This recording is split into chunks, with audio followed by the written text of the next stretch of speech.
I was driving through rural New Jersey when I saw him. A hitchhiker, standing by the side of the road. Surprisingly well dressed. Black suit, slicked back hair, narrow briefcase. Now, I know I shouldn't pick up hitchhikers. But I'm 6'4" 230 pounds, with all kinds of hunting equipment in the back of my truck. It's not like this prissy-based businessman is going to beat me to death and leave me on the side of the road. Besides, I need gas money. "Hey, man," I said, pulling over to the side of the road. "I'll give you a lift if you pay me for gas." "Of course," he said in a polite, almost British, accent. He reached for his wallet and pulled out 3 crisp $20 bills. "This enough?" I grinned. "That's way more than enough." I greedily snatched the money from him and clicked the locks. "Get in, bud." He climbed in.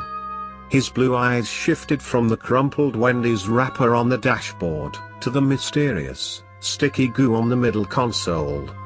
"Sorry, the car's not clean. I'm going hunting," I said, turning back onto the highway. "Hunting? Interesting," he said, in a strangely enthusiastic tone. "Have you always liked to hunt?" "No. It's the funniest thing. Never thought I'd ever hunt. Love animals, got 3 dogs at home. But there are so many deer around these parts when the winter comes. A lot of them starve to death. Not to mention all the car accidents they cause." I trailed off, and we fell into uncomfortable silence. "Just hunting for the day, then?" "No. My buddy Matt and I will be out there the whole weekend." He let out a laugh. "The whole weekend? Your wife's a saint for letting you go." "My wife? How did he?" But then my eyes fell on the steering wheel, and the silvering on my finger. "Ah, yeah? Mary's a doll. She's actually pregnant, you know. 5 months with a little girl." He gave me a crooked smile. "A girl, huh?" "Yeah." I could feel him staring at me long after we had fallen into silence. It made me feel uncomfortable. I clicked on the radio. "How did you meet Matt?" he asked, fiddling with the dial.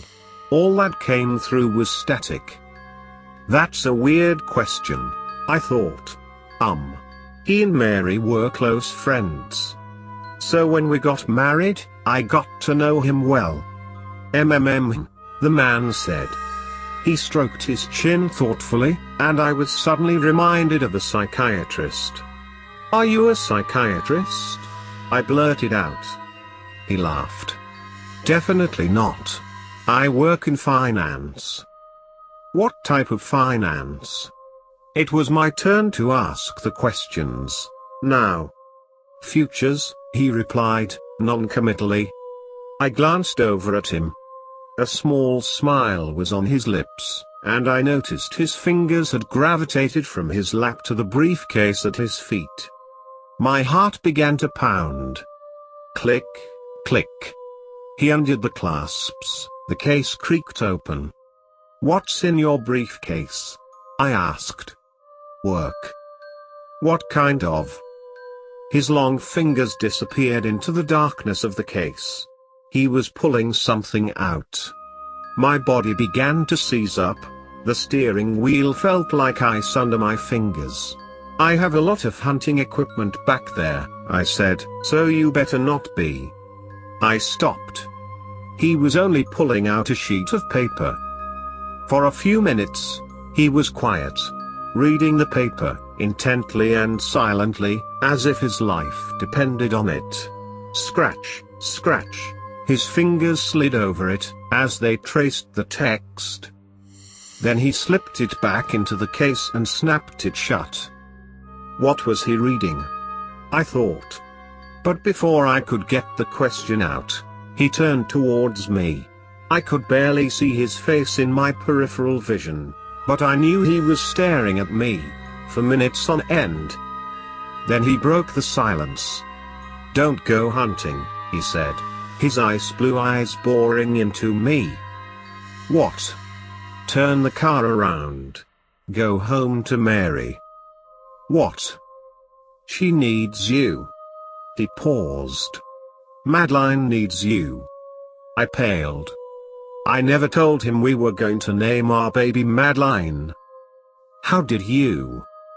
"He's going to make it look like an accident," he said, his voice gravelly and halting.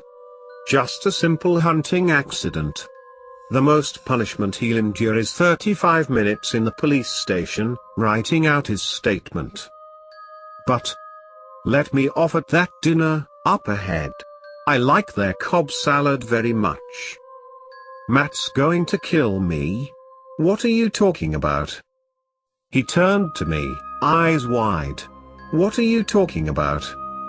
"About what you just said. All I said is I'd like you to let me off at the dinner, please." He pointed to the exit, curving off the highway. "You're going to miss it if you don't slow down." With a shaking hand, I clicked on my blinker, pulled off the exit, into the parking lot. My heart pounded in time with the click click click of the cooling engine. "Thank you for the ride," he said, pulling his briefcase out with him. "Have a good drive, will you?" I couldn't squeak out a reply before the door slammed shut. I didn't believe him. But my nerves were too shot to continue the trip, either. I texted Matt that I was sick, turned around, and went home to Mary. Mary was thrilled, Matt was disappointed.